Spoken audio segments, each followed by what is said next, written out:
What's going on, my calling family? We're here with episode 5, and today I have my guy Craig with me, man. How you Sir, feeling, I'm bro? feeling good. I'm feeling blessed, man. I'm just grateful to be here with you, bro. Yes, sir. Yes, Yeah. sir. So today, man, we got a lot to talk about, man. The way me and Craig met is crazy. So today's topic is gonna be how God aligns friendships and opportunities. So for me, I'm big on loyalty. I'm big on friendships. To me, that's just that's how you build. That's how you grow. And the way Craig and I met was crazy. So Insane. it was one day I took Cassidy out on a date, and it was like an arcade type of place, and it had like hoops, all these games, and I saw Craig, and we kind of looked at each other like, because we both was going up to the hoop to shoot next, Yeah. and we both was like, you go ahead, you know what I mean, and he was just like, no, you got it, bro. So Cash and I went, we played, and I don't even know how we even started like It was just, talking. I mean, I feel like, you can't really plan stuff like this. Like, For you sure. don't know how you're going to meet my friends. Like, my closest brothers that I have in my life, you just meet them, and then they just Absolutely. become your closest brothers. And I remember we started shooting hoops, and one thing led to the other. We just started talking, and then all of a sudden, these people from Ohio were just invading Houston, apparently. And so, it just started. We started shooting hoops and, exchanged information. And that was 2 years ago, Two So, years ago, time yeah. fly, and it's so crazy. Like after that, I was telling Cassie like that's crazy. Like, I just met him. I feel like I've known him for forever. Because remember, we left that arcade place and ended up going to a whole nother place together. So we was talking there. You know what I mean? I told him how I moved from Cleveland to Houston. He told me how he was from Houston. Conversations just keep going on. He talked about ideas he had for business because you currently work in tech. Yep, working tech. Yep. So he currently works in tech. And just the ideas he had just going forward. And like he said, one thing just led to another. Now we here. We done had lots of great conversations. We're building a friendship as we go. Yep. But like I said, just building a friendship and just having people that can hold you accountable is the Absolutely. biggest thing. Like even now, like Craig, if I ask him something, he's gonna give me, real upfront advice. And him having a relationship with God plays a part in that because if I'm doing something that he know, like you know better, you gonna tell me, like Absolutely. you feel And me? vice versa. And vice versa. Absolutely. I'm not perfect. I think, part of the walk is just figuring out, what does life look like and how do you put people around you that will make your life sustainable, especially as a Christian. I mean, a man is not meant to be alone. Absolutely. That's relationally and with brothers around you. And so, yeah, absolutely. For sure. So do you feel like, because I know you from Houston, so do you feel like the people you had around you growing up, they made you want to get closer to God, or that was something like you've done on your own, like just going through, school and just growing up and going through your own emotions? Yeah, I mean, honestly, man, my journey with God has been a journey. For sure. I've had seasons of I'm on fire when I'm really pursuing God. And I'll back up a bit, actually. So growing up, we went to church, me and my family, and my parents got divorced when I was young. And after that divorce, I kind of just spiraled, honestly. Spiraled into things I had no business being in. And, Absolutely. it wasn't until college that I decided to really take my faith seriously. And that's when I would say I really started putting people around me that were also, taking their faith seriously. And we all have friends that, and people, loved ones that we For love, sure. that we know we ain't got no business hanging around a lot. Absolutely. And so Tell our guests how important Yeah. it is to put the right people around you. I mean, I tell people all the time, I mean, show me your 5 closest friends and I'll tell you who you are. Yep. And I think that, if all 5 of your closest friends are going to church every Sunday, 9 times out of 10, you going to church every Sunday. Absolutely. If your 5 closest friends are in sections, multiple times a week, you probably in sections multiple times a Absolutely. week. And so I think, especially as you, and nobody is perfect. I don't want to, make it seem like, everybody is, or you're always going to have like, the best people around you, or sure. you are just this super saint that can't be around other people. Because Absolutely. Jesus was eating and convening with sinners. And so Crazy. all I'm saying is, I think, for me, I think everybody is so important to have other people, and especially like real followers of Jesus that will really push you closer. Absolutely. To And I'm sorry, I didn't mean to cut them off. I just wanted you to tell them because that is very important, Yeah. having the right people around you. But I do want you to get back to your testimony. Yeah. Yeah, absolutely. Oh, shoot, I wasn't prepared for this. I mean, part of the testimony. I mean, no, I mean, so, man, for me, like I said, growing up, we went to church. But for me, my relationship with God early on, I professed that Jesus is my Lord and Savior when I was really young. Sure. I got baptized when I was, I think, 6 years old. But it was one of those, like, my mom said, like, hey, this is what you're doing. For And I was sure. like, I can't. I mean, I want to play the game when I get home, so this is what I'm going to do. And so, went and did it, and we went to church. We did the cyclical cycle until, like I mentioned, my parents got divorced, and for me, that's when I kind of fell into, and I was just a really just angry kid. Like all For the sure. time, I was very sociable, and I learned how to like adapt in each of my different circles. But for the most part, deep down, I was very angry, and I feel like I didn't really fully like turn back into following Jesus until I realized everything in this world without Jesus is fleeting. Absolutely. I turned to looking for female validation. Yeah. I turned to going out partying, drinking. Especially when I got to college. I mean, that attention that you get whenever you have that freedom is difficult. Absolutely. And I would say that when I really fully started, taking my faith seriously, I started seeing God move in my life in ways that I had never, I couldn't even fathom. And so, I started really pursuing God when I was in a junior in college, like I mentioned. Yeah. And since then it's been, I've had seasons of, like I said before, like fruit. I've had seasons where I've been really close to God, but then I've always had I've also had seasons where I am the prodigal son. For sure. Where I've gone away and squandered my inheritance and honestly regressed in my relationship with Christ. And I feel like a lot of believers don't talk about that enough. Absolutely. It's not like you get baptized one day and Everything all of a changed. sudden you perfect and Yeah. you just this Christian that other people want to be like, or just this great example. Like I've been the discipler, but then I've also been the person that's regressed and had to really wrestle with God to get back to where I am today. So That's tough, bro. And it's so crazy that we just now even, because I didn't know that. Like, I had a similar childhood, where my parents got a divorce and I was just angry. When you're young, you don't even really know why you angry. You just used to seeing two parents together. Yeah. Now you going with this parent this day, you going with this parent that day. And I do feel like that can make a child just, uneasy, that, you're not stable. And I Yeah. feel like, getting closer to God, it makes things easier because, you try to find your true purpose at that point. Before Absolutely. then, when you're young, like you say, you're trying to figure it out, like what's going on. You Yeah. get baptized, but everything doesn't change when you get baptized. And I like that you said that, everything is still a work in progress. Like, Absolutely. it's not like you get baptized today and then tomorrow everything changed. No, every day is going to be a battle, but it's like you say, Yeah. it's what you do with it, continuing to put the work in. So I think you hit a great point. Well, thank you, bro. I think you hit a great point. And if you had to say it was one thing, if it was one situation in your life where you was like, you know what, all I could do is turn to God, what would you say that one thing was? Man, that's a powerful question. It's a loaded question. I can point to. And it could be school, Yeah. it could be career wise, it could be whatever. Yeah, absolutely. I can think of several moments where I've looked at my life where I'm like, man, like without God, I'm literally just a man of no self control. For sure. And I think for me, so a big part of my testimony is I am also a divorced man. And how old are you? I'm 28 years old. Okay. 28 years old, and a lot of people think it's like, dang, you 28, and Yeah. and I'll say after that, I had probably the lowest low of my life. Sure. I had a season of intense dryness, like I mentioned before, like I was the prodigal son where I turned away from God completely. And I never stopped believing in God, but I definitely had a season of just depression where I was going and looking for things to fill me that only God was meant to fill me in those areas. And Sure. man, I really wrestled with this concept of, hey, I am in control of my life. I'm going to control my destiny. I'm going to, these people did me wrong, or I don't know if I can fully plug into my faith again because I had these questions and church hurt.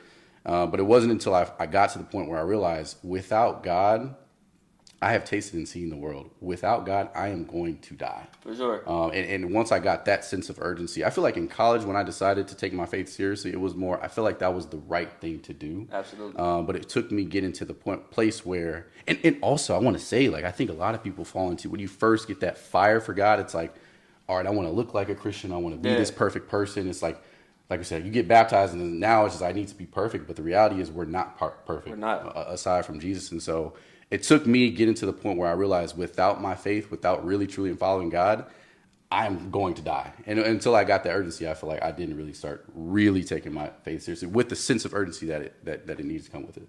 That's powerful, Yeah. man. That's powerful. Being 28, being divorced, like I know you feel like you've seen a lot in life already. Yeah. Do you feel like that has changed things for you moving forward? Absolutely. I think that, man, it's just given me a whole new perspective on life. Yeah. And I think moving forward, I really think, kind of going back to what I said, that sense of urgency that if I don't truly devote my life to Jesus, not only with my words but with my actions, I'm not like I say this thing. I would either have 12 kids or I'd be dead right now. Let's put it like that. Like I don't know what better way to put it, you know. And I think you know, for me, that's real.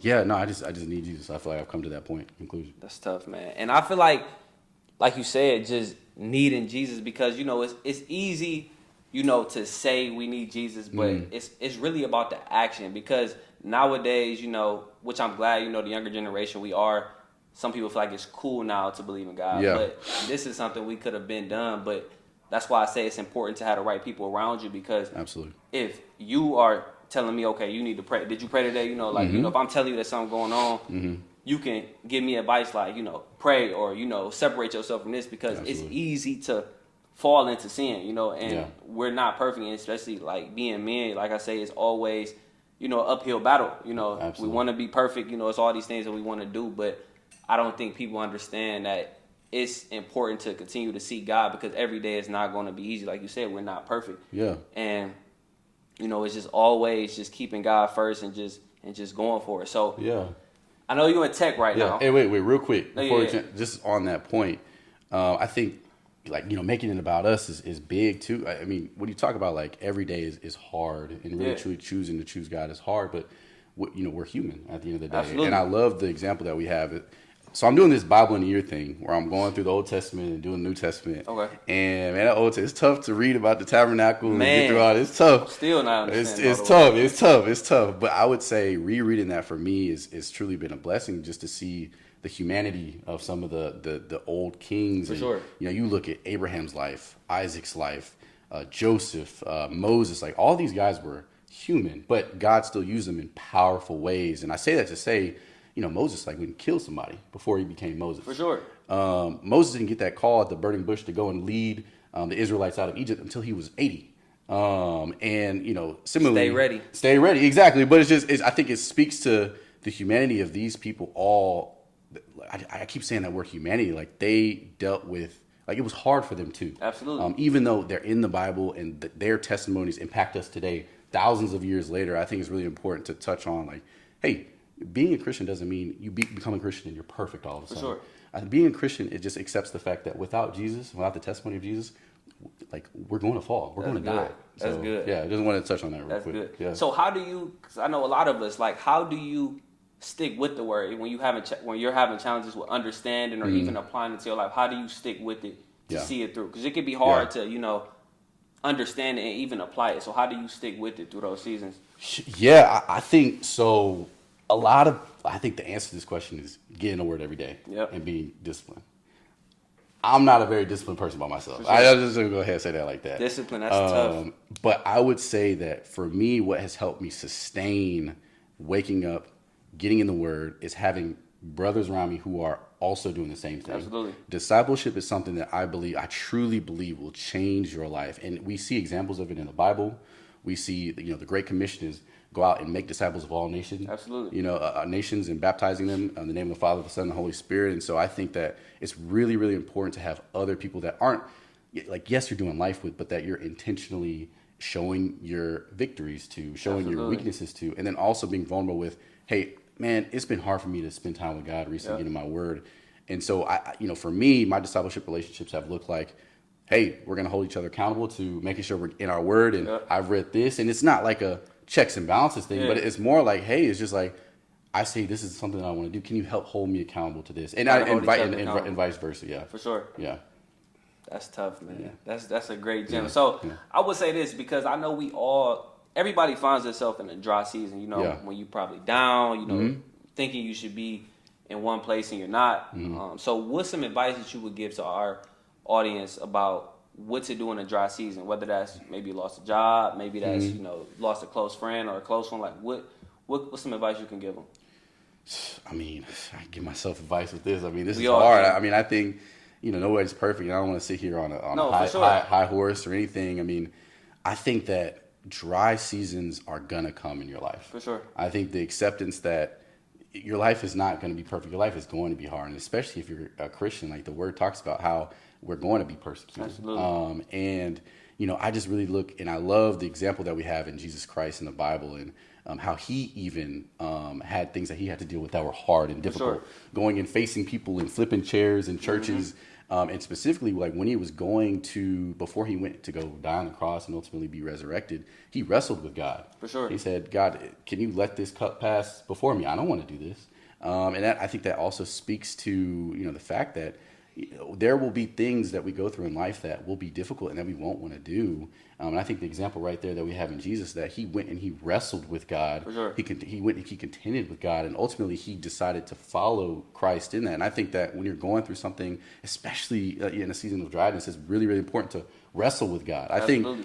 think, if dryness is coming and we know it's coming, would it be better to wrestle with your homeboy or wrestle with God? I mean, Sure. God wants to see us prosper, and I'm not just saying like financially or anything like that. I'm just Absolutely. saying like God wants to hear our complaints because He is our Father at the end of the day. For sure. Yeah. And I think that's a great point, because oftentimes, and even speaking for myself, because like I said, I'm a Christian, but I'm not perfect. And I have times where I might be in a dry season. I may get I'm not consistent with being in the word because I'm so caught up in my head about, how I'm feeling, or, just certain things that's just, not going my way. I feel like we need to always seek God, when things are going good and bad. Absolutely. And I'm speaking from personal experience, like, when things are going good, consistent in prayer, when things are maybe slow or I'm not where I want to be at the time, I think I find myself, drifting away and trying to depend on myself. Absolutely. But I do want to go back to the marriage things, Yeah, absolutely. 100%. I think we need to hear a little bit more. So what's some advice that, you can give on, because how old were you when you got married?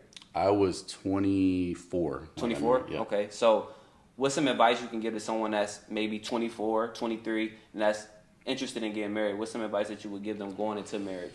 Yeah. Man, marriage is a lifelong commitment. It is. And I would say that unless you are truly ready to devote your life to someone, I would really just sit and meditate on that. I think having wise counsel involved in the decisions that you make before you go and get married, I think that's really important. I think also truly just like dating that person is important too. I think a lot of times, in the church specifically, I'm gonna say this. I know people that have gotten married really young. For sure. Younger than y'all, right? And have had very fruitful marriages. So I think you can get married young. I fully believe possible. that. It's 100% possible. But I think it's important to find someone who's equally yoked as you, like the Bible talks about, and that is also fully running towards Jesus at the same rate as you are, but also someone that you actually genuinely enjoy being around. Absolutely. And I think I think the world is so complicated nowadays. It's so they have to have this.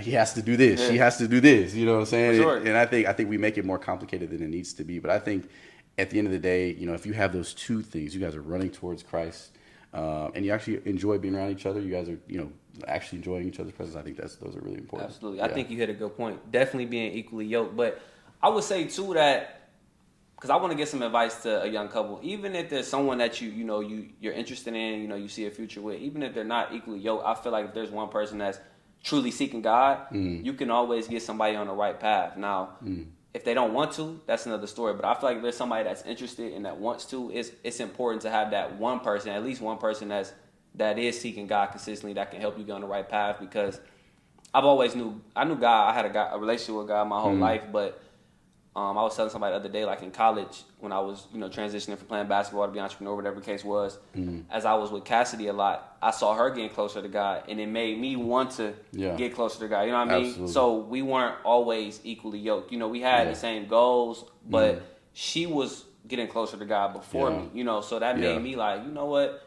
I see what she's doing. Like, I need to get into that. Yeah. So I think it's also important to find you someone that is seeking God, because it can help you get on the right track. Because you always, like you said, relationship or friendship, it's important to have somebody that is pushing you to be better, to do better. So I feel like those are all important things. Bro, I think I should be asking you this question. I might not be the best to give out advice. Nah, that was good advice. I wanted to hear what you said. I might not be the, I'm just saying. Sure. But no, that's good, bro. That's good, man. And another thing about marriage, I would say, is that, like you said, it's a lifelong commitment, but it could be done. Getting married young, it may seem like a big deal, but our parents, grandparents, this is nothing new. I think it's just our generation that it's so much social media, so many options, and so much out there that you feel like, you have to have a perfect person, but nobody's a perfect person. We all are imperfect people that are just building and growing at the end of the day. Absolutely. So I feel like that's my piece. No, absolutely. That's good, bro. That's good. So do you see marriage in the future for you? Or what was that? Oh, 100,000%. Okay. 100,000%. I mean, that's the goal, man. And I think, I haven't, my experience, like I said, I'm 20. I've made a lot of mistakes in my life. All of us have. We all make mistakes. We all going to man. make mistakes. That's just part of it. Yeah, and so I would say, 100%. I see marriage in the future, and I believe in marriage, and I especially believe in, the covenant marriage that is in the Bible, and I think that it's scary because it's a lifelong commitment, but when you make that commitment, be ready for what comes with it, because it's a huge commitment. It's the biggest commitment you'll make in your life. Absolutely. So that's what I would say. For sure. And then I would say this. So do you feel like, cause like you mentioned that you're in tech, but do you feel like do you have one true calling that God has called you to do that you may not have tapped into yet? Brother, I hate this question. I'm not gonna lie to you. I can't stand this question. I know this is my calling podcast. For sure. And I love what we're doing here. Absolutely. I love what we're doing here now. But no, I'm just trying. I don't hate this question. I think that, usually Christians will get this question and they'll have this mystical answer and God did this, that, and that could be the case, for people. And I'm truly happy for those who have had that experience. Me personally, I have not had that experience yet. Cool. And that's okay. I keep saying my age. I know why I keep saying I'm 28, pushing 30, I'm almost getting there. But I am a 28-year-old man, and I feel like I do not have a specific calling yet. But what I do feel like my calling is right now is waking up, spending time with God, meditating with God, and surrounding myself with brothers who are also doing the same thing, because I feel like through that my calling will be revealed. That's good. I look at the examples that we have in the Bible. Jesus didn't start his ministry until he was in his 30s. Mm-hmm. Moses, we were talking about that earlier. The burning bush happened when he was 80. Joseph led the Israelites into the promised land after spending 40 years in the desert. Right. And so I look at these examples and I think it's really interesting, and it's encouraging for someone like me who maybe doesn't know exactly what God is tugging on his heart. But it's really nice to see like the example of, hey, you even though you might not have your calling at 28, 38, or 48, that's okay, right? As long as you stay close to the springs of living water, I think that's how your calling is revealed. Sure, that's good. And have you ever had anybody tell you like what they think your calling was? Like, somebody say like, I could see you doing this, or you're meant to do this. Have you had someone? I have, and I always appreciate that, because I think when other people call things, especially people that love you, call things out in you. I think it's coming from a good place. Absolutely. So yeah, I have. And I like that you mentioned that not yet. Like you mentioned your age, that's still young. At the end of the day, pushing 30, but everybody, but no, for real, like that's young at the end of the day. And I think that's important because everybody's timing is different. Yeah, absolutely. And I think that's hard for a lot of people to accept, because your time is your time. What God has for you, He has for you. What God has for me, He has for me, and same for anybody else. So just because you don't know what your calling is, the fact that you're still waking up, seeking God, and just pushing through, that's important, because some people, they feel like they'll be stuck because they don't know what their calling is. No, you gotta keep going. Like you gotta meet God halfway. So I feel like that's important to always keep pushing, even if you don't know what your calling is. You feel stuck, just wake up, like you said, seek God and keep pushing. So I feel like that's very important.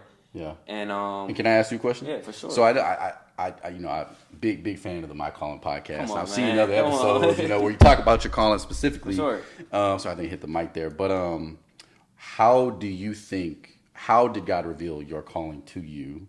What was that process like? And what's some advice you can give to others like me that are trying to find their calling?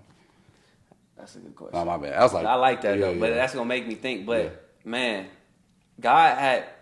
Well, that's deep, man. I had a lot of different situations where God revealed to me what my calling was. Mm-hmm. So I noticed there was a time where, I won't say any names, but I had a specific family member that would call me, with a certain issue, and we would talk about it for hours, and after they would say like they feel like they feel better, they feel relieved, they feel like, and I was like, okay. And then I'm like, okay, that's normal. And then I had another person that would call me going through something, and I would tell them, how to get through the situation, how to work through it, just giving them the best advice.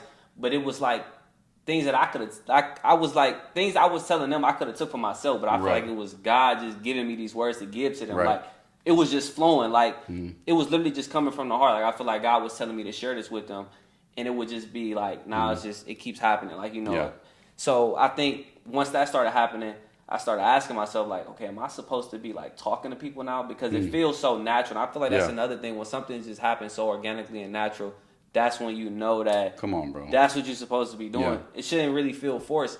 and nothing ever felt forced with helping somebody else Absolutely. or speaking life into somebody else. So that's how I would say I knew. And what was the second one? You said what's some advice I can give to someone? There you go. So some advice I would give to someone that's looking to find their calling. Yes. I would say, one, you got to pray on it, because we all may have things that we think is our calling, but once you pray on it, God will reveal to you certain things. So I've prayed on a lot of things, like asking God, should I do this? Should I not do this? And once I ask him to show me, things show up. You know, and you'll see it. It'll be clear. I don't think it'll be hard to see. So if there's 2 jobs that you're picking in between, ask God, like, which job is the job that I'm supposed to have? Because one job may be paying more. Yep. But you're going to be unhappy. The other job may be a little less, but it's going to bring on more opportunity. So I think it's important to make sure that you're praying on it, and like really praying on it. Not just one day praying on it, but just consistently just asking God and fasting. I feel like 100%. that's huge. Talk about Fasting. that. I remember fasting for the first time, and I thought I just wasn't eating. I thought I was just supposed to not eat. Real, like for real. Oh, bro. Real talk, bro. Yeah. Like I remember I thought I was fasting because I wasn't eating. And I realized like, oh yeah, okay, this worked. But no, like fasting really is like spending time with God, really talking to him all day. So I feel like when you really take the time to just ask God and be still and just, ask him what are you supposed to do, you'll find out. And I had a thing where I was trying to, figure it out on my own, and that gets tiring. I feel like a lot of us try to, depend on ourselves, but like you say, we only human. So Exactly. I hope that answered it. No, that's so good, man. I think there's so many gems in what you just said. I mean, you have examples in the Bible where people go out and pray and fast for multiple days. They were doing 40 days and 40 nights back then. That's a little different. That's different. Hey, but no, I think, yeah, man. I feel like if the whole purpose of fasting is giving up something so that you can have a greater dependency on God. Absolutely. And man, it's so cool what God can do in that time, especially when you're, we talked earlier about like really wrestling with God, and practically, what does that look like? I mean, prayer and fasting, and also involving other people in what you're praying for, and you'd be so surprised, especially, man, God has just a tendency of making a way when there is no way, and so definitely. I think, that's really good. You hit on that, for sure. Yeah. And I would say this too. So, like, do you feel like? Because I know you said you don't know just yet. So have you fasted? Have you done anything to try to figure out what your calling was? I need to do it more, honestly. I actually have only done it specifically when it was in relation to my calling. Okay. Once in college. Okay. And so that's actually convicted me to go ahead and do that more. So that's good you call that out. For sure. And then I would say this too. So I like how you being transparent. Like, can you explain like how do you get back up when you fall down? Because I know for me sometimes like being a Christian and following be trying to be the best follower of Christ that I can be, and being consistent in the word. But as human beings, we do fall short. We do sin. So how do you get back up? Because some of us can feel ashamed. Some of us can, shy away. So how do you keep going when you fall short? Yeah. I mean, baby steps are important. I think that if you've fallen down and say you've been in ministry before, or you've had some experience in the church, it can feel like, man, I gotta read my, that's actually hilarious. I was talking to in my discipleship group today, just about like getting back into reading the word. Yeah. And we were just talking about, man, sometimes it just feels like a task. Like it feels like, man, if I gotta wake up, I gotta open my Bible, I read for 30 minutes, and it's like, man, I gotta do this, and then I gotta go fast, and then I gotta go make sure I'm at church and at the life group and the Bible study throughout the week, and I gotta make sure I'm at I think as humans, we make our relationship with God harder than it needs to be. Absolutely. I think if we just take a second, just breathe and make it simple and just follow what God has for us in front of us, I feel like that's how you get back up. I mean, and when we talk about baby steps, I mean, just open the Bible. For sure. just open the Bible. All the answers are there. Show up to church one Sunday. And I guarantee you, the Holy Spirit is real. No, absolutely. The Holy Spirit is real. And I think that, God would, like, you'd be so shocked. You just one little yes, see what God. Oh, man, now I'm going. It's just like, look, going. Moses didn't lead the Israelites out of Egypt off of one yes. Moses was a man that it took him his entire life to get there. And there were times where Moses doubted what God was doing and what God wanted him to do. When God originally called Moses to go talk to Pharaoh to get the Israelites out, Moses said, are you sure? Matter of fact, if you're sure, show me a sign. For sure. He wrestled with God in that. We have examples of people in the Bible who were uncertain. And if we're honest, there are times or things that God may call us to where it's scary. I'm sure starting this for you, this podcast for you was Definitely. like, are people going to receive it? Are people going to? God just wants you to say yes. Absolutely. And you'd be surprised. One yes will lead to the next yes, and the next yes, That's and good. the next yes. And I think, man, you can't, like, yeah, in order to get that big yes, I feel like you need to honor God's little yeses first. So that's what I would say. That's good, bro. Yeah. That's tough. So do you feel like there was one situation, or what was the situation where you realized like God was real? Like you knew, I don't know, like God real. Like what was that experience like? I mean, if I'm honest, when I first like really, I'm talking about in college when I was really, I want this and was on fire for it. I feel like that was good, and I feel like I was doing the right things. But I think it wasn't until honestly recently when I re-devoted myself to following God that I realized like it took me to get to a place where I realized I can't do life without God. For sure. I put it like that. For sure.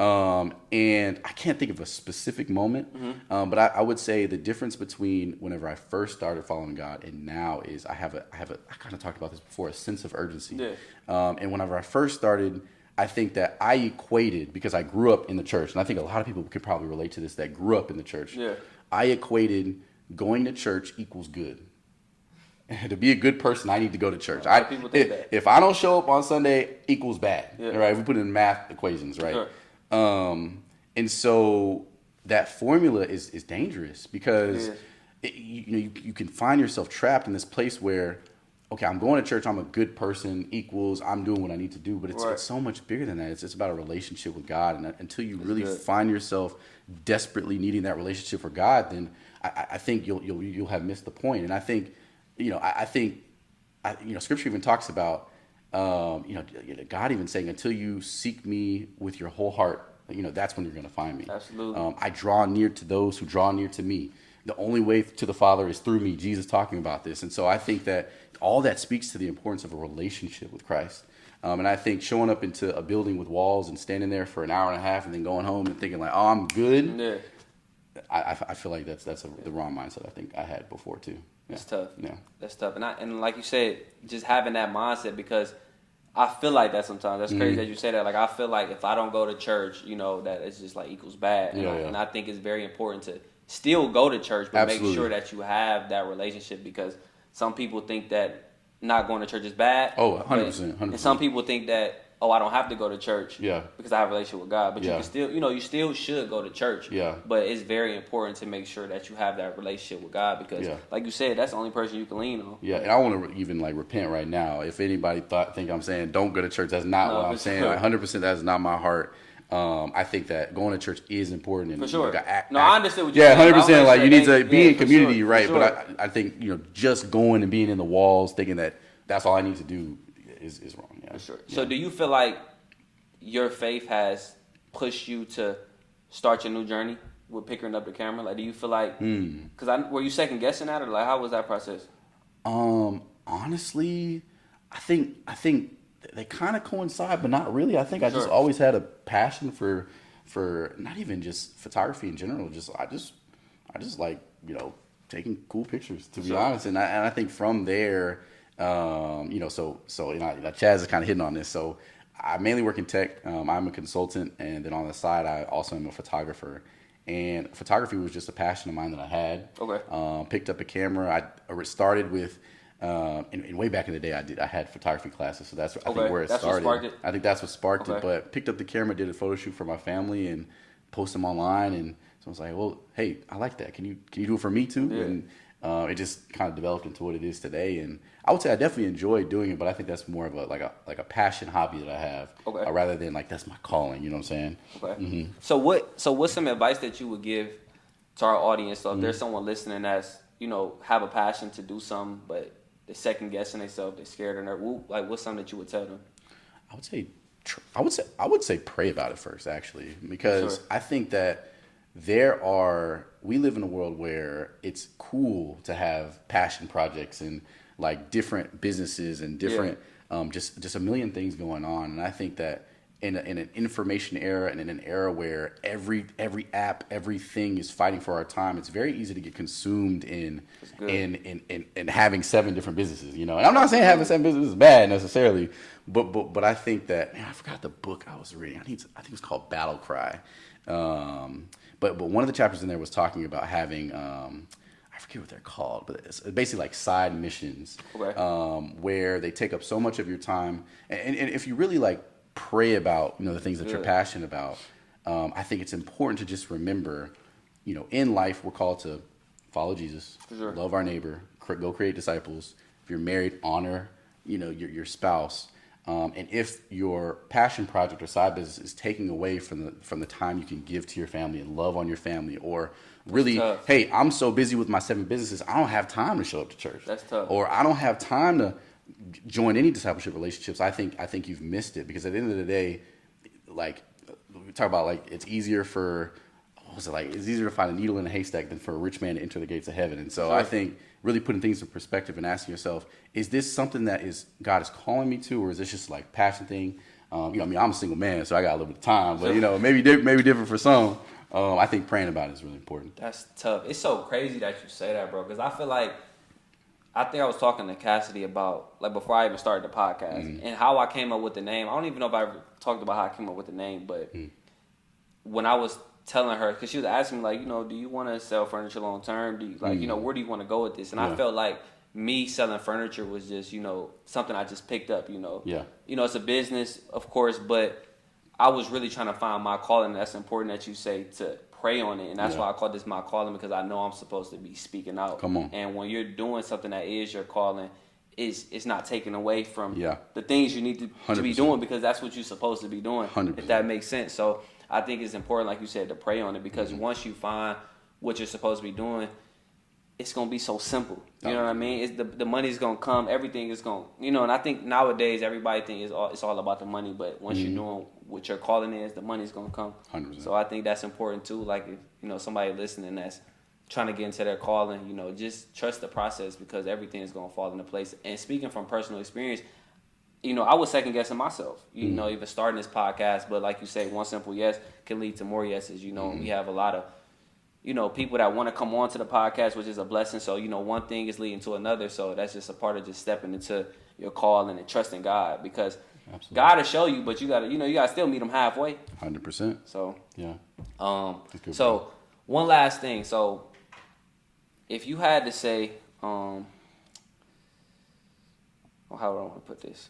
So if you had to leave our audience with one thing, one word of advice of somebody, I want to say somebody that's looking to seek God, but don't know where to start, what would you say? That's a great question.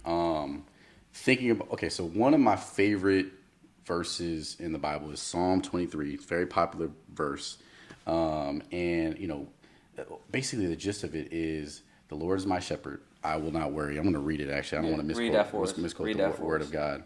The Lord is my shepherd, I shall not want. He makes me lie down in green pastures. He leads me beside still waters. And I think that when you first start following Jesus, I think it can be really complicated.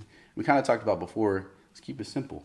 The Lord will honor your little yeses, and the Lord will multiply what you give him. And so I think that maybe showing up to your local church, or doing some research on, hey, maybe I should have a conversation with this one person in my life that I know has been following Jesus for years. And for me, it started through a friend actually inviting me to a Bible study back junior year of college, and from there I experienced.